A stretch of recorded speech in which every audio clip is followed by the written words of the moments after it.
We're hearing a lot about protein today. Can you tell me what is protein and why do I even need it? Absolutely. So protein is a very hot topic right now because people are starting to understand the benefits that come from protein. Let's talk for a moment about protein and what it is and what makes it up and why it's so important for us, because a lot of people hear about the word protein, but they really don't know what it is and why they need it. So protein is actually a source of energy for us. It's important for building up muscles, and it's actually comprised of individual building blocks called amino acids.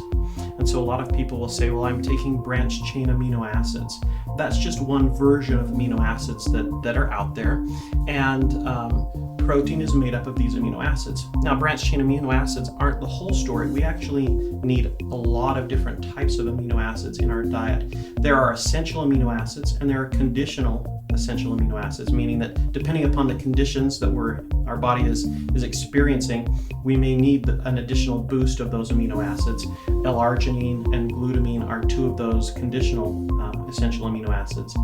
And then we have additional amino acids that typically we get enough of in our diet, but those 9 essential amino acids are critical that we get.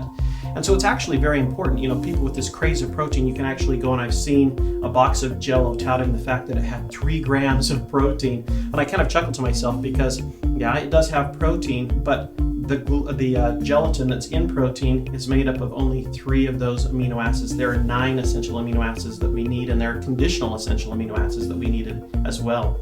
And so, yes, Jell-O is that source of protein. And if I'm only relying upon the recommended daily allowance that's shown usually on the nutritional facts label of a product, I might look at that and say, oh, well, I'm getting 3 grams of protein in my Jell-O. That's got to be good.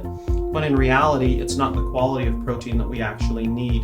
Those 3 amino acids are very common. There are usually a proline and a glycine and a repeating structure with usually another amino acid in some cases in that gelatin. Okay, so all protein is not created equal? Is that what you're telling me? It isn't, yeah. So you can't just rely upon, oh, this has 40 grams of protein, it must be great for me. We have to start being wiser in our consumption of protein to say, okay, what is the quality of this protein and am I getting what I need? And so actually the World Health Organization as well as the FDA use a protein quality score. It has a long acronym, PDCAAS score, and it basically ranks the overall protein quality of the overall quality of the protein. Now, it's not a perfect scoring mechanism, but it's the best that's out there right now.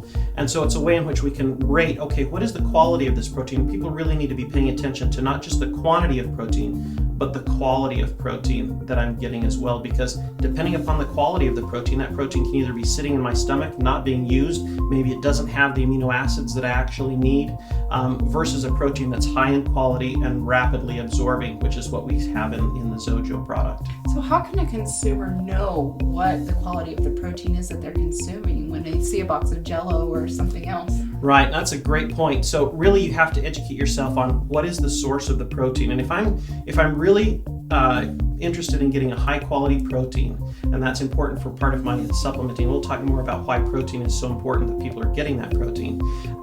But they really need to be looking for the word isolate, whey protein isolate, soy protein isolate.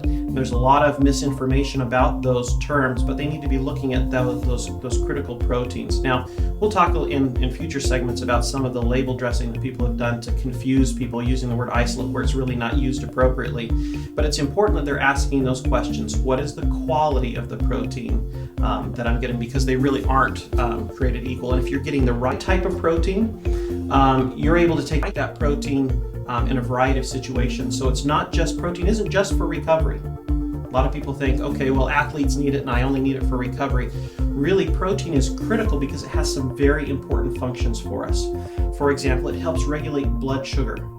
Some people don't really think about that. It does. So, you know, if we're finding that we have spikes in our blood sugar, you know, or we have those mid-afternoon cravings, people will turn to a candy bar or to a bag of potato chips, which are loaded in sugar and fat. And excess sugar is not a good thing, and certainly excess fat is not a good thing. We'll talk a little bit later about why it's important that we look at what's called a satiety score, a fullness factor. Protein is perfect for helping us feel full and giving us good energy without the crash that's typically associated with sugars. And fat doesn't fill you up. It's high in calorie. It'll put on those pounds. It's yummy. It is yummy, but it is not giving you that fullness factor that you need, and it's doing it with a very high calorie load as well. So protein, if it's the right high quality protein, you should be taking it during the day. Everyone should be taking high quality protein. Now, typically in your diet, you get a certain amount of protein. It's true. But oftentimes with high quality proteins, we see fat come along for the ride. So people say, well, I had that porterhouse steak, it was 45 grams of protein, and it's usually pretty good quality protein. But at the same time, I brought along for the ride 12 grams of saturated fat. So as people really start to evaluate their diets, and we start to become more attuned to our bodies and understand the importance of nutrition on a really molecular level and what it's doing to our body, we start to recognize that protein is critical.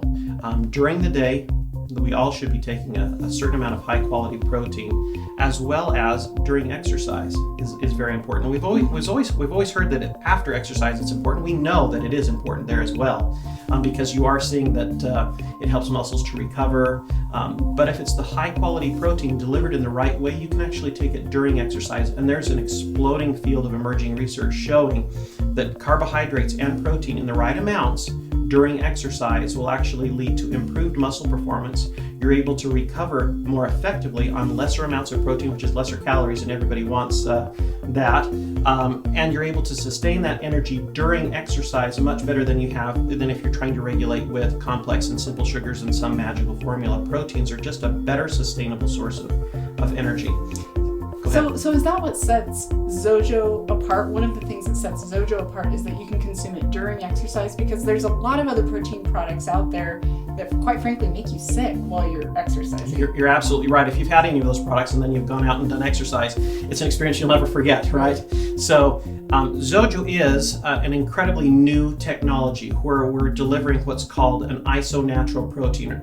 Protein is actually a three-dimensional molecule, and depending upon what its environment, depending upon the salt concentration, depending upon what sugars are around and what it's surrounded by, it will take different shapes.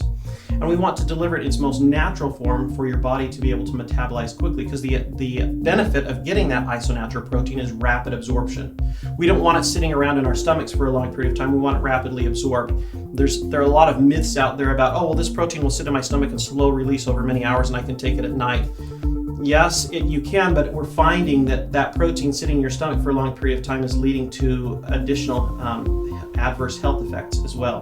So it's not really a good idea to have that protein sitting in there for a long period of time, especially if you're wanting maximal recovery. You don't want to have to wait for 5 and 6, 7 hours after. If you're able to infuse your muscles and your body with the protein when you need it, so that those critical essential amino acids are present when your body needs them, they're rapidly absorbed and metabolized. And we're all different. We don't wait for 7 hours. Not everybody repairs, the magic 7 hours when that protein may be available. We want to have it available to our system immediately.